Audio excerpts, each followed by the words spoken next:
ay may pananagutan.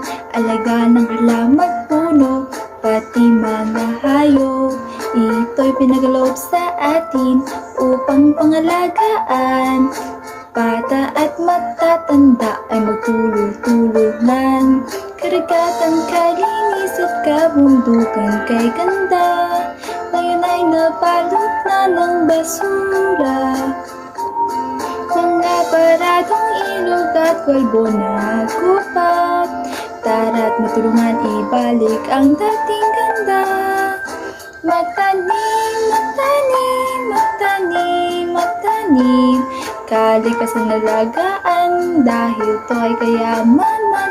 Pagputol, pagputol, pagputol ng puno ay dapat nabawasan dahil ito ay makakasama sa kalikasan.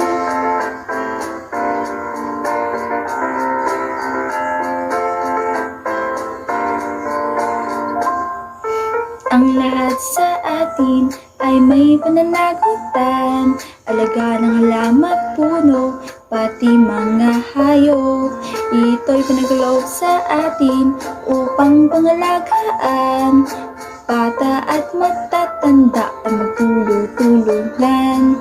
Karagatan, kay linis at kabundukan kay ganda. Ngayon ay nabalot na ng basura.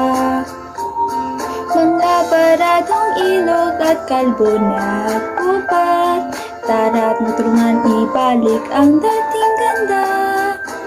Magtanim, magtanim, magtanim, magtanim. Kalikasan alagaan dahil ito ay kayamanan. Pagputol, pagputol, pagputol ng puno ay dapat nabawasan dahil ito ay makakasama. Magtanim, magtanim, magtanim, magtanim.